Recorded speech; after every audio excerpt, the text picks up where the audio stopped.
buwis, sa langis, magkakaroon po ng positibong outcome ang mga aktibidad na ito. So itong pagtanggal lang ba ng bat ang nakikita mo sir na paraan para maibsan itong ano na ito? Kulang pa, pero yan ay tingin kong realistic na ma-accomplish natin dito.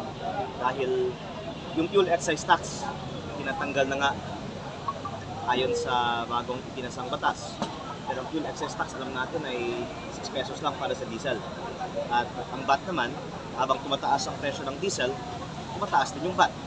Kaya kayang-kaya ng ating gobyerno na atubahan ito.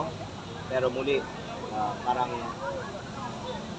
hindi siguro pa ramdam ng gobyerno na kailangan ng ibigay lahat ng relief sa taong bayan.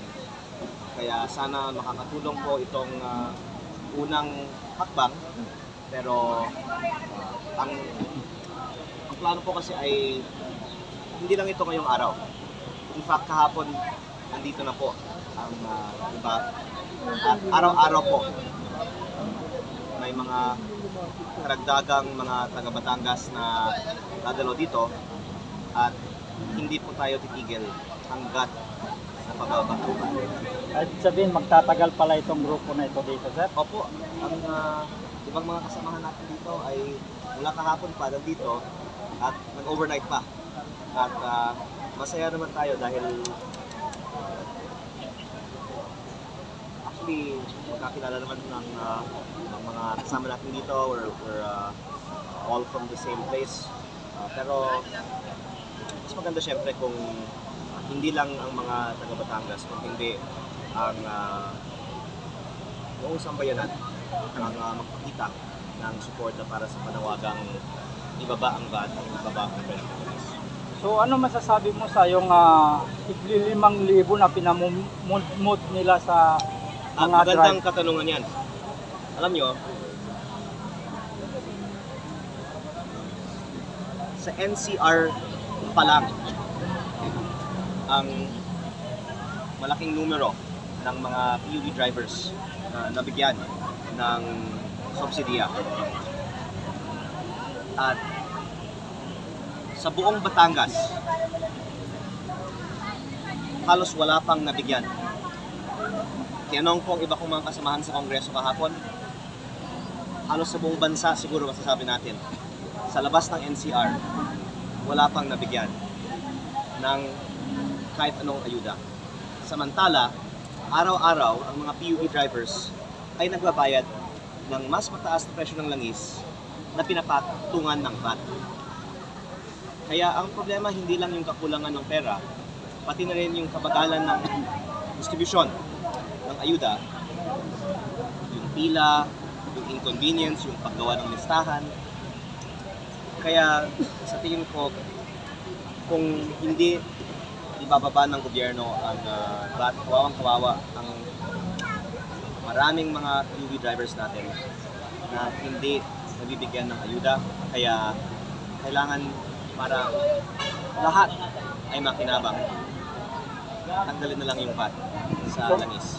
So meron kaming natanggap na kagaya niyan, sinabi mo, ang hirap-hirap, ipamud-mud, no? Halos sa mga kababayan mo ay hindi pa nakatanggap.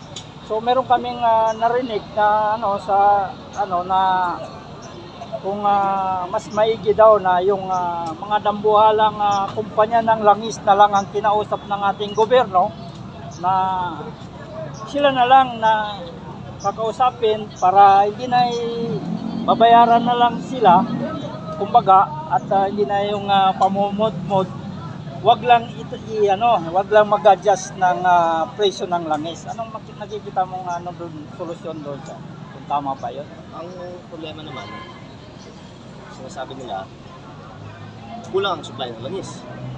Kaya napakabigat ng problema ng ating bansa. Kasi yung ibang mga bansa, kaya sila may supply sa mababang presyo dahil nung wala pang krisis, nag-ipon sila. Tayo naman, kung walang krisis,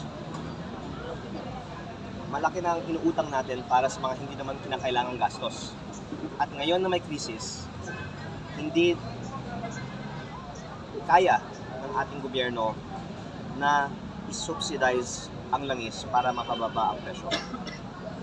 Kaya ang panukala ko naman sa Kongreso kahapon ay humarap naman tayo ng mga gastusin na pwedeng i-cut at huwag sabihin na dapat taong bayan lang ang magtipid. Ang gobyerno ay hindi pa nagbigay ng malawak na plano para sa austerity measures o para sa pagtipid sa kahit mga MOOE ng mga opisina ng gobyerno. Baka hindi alam ng taong bayan gaano kalaki ang ibinibigay sa ating mga opisina sa Kongreso at sa ibang mga ahensya ng gobyerno para sa aming mga hindi naman kinakailangang operasyon.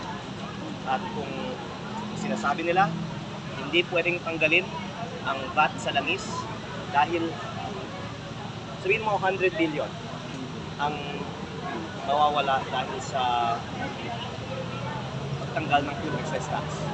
Pero may karagdagang 150 billion halimbawa lang na matatanggal na mawawala dahil sa pagtanggal ng VAT.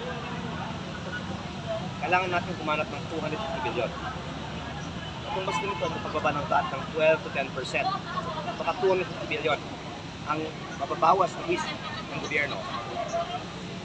6.7 trillion ang ating national budget. Kaya sinabi ko sa congressional hearing kahapon,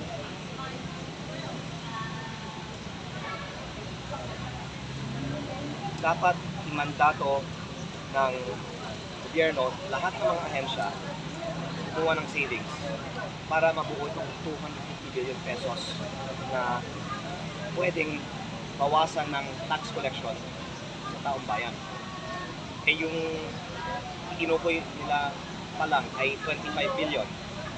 Kaya kapipiranggot lang ang pinamimigay na ayuda para sa ating mga magsasaka at mangingisda. 2,325 pesos para sa 4.1 million na magsasaka at mangingisda. Pero kung bawasan lang natin ang gastos ng mga opisina ng gobyerno, pwede natin ibaba ang buwis, pwede rin natin bigyan ng ayuda ang mas marami natin mga kababayan. Kung di ba meron pong tinatawag na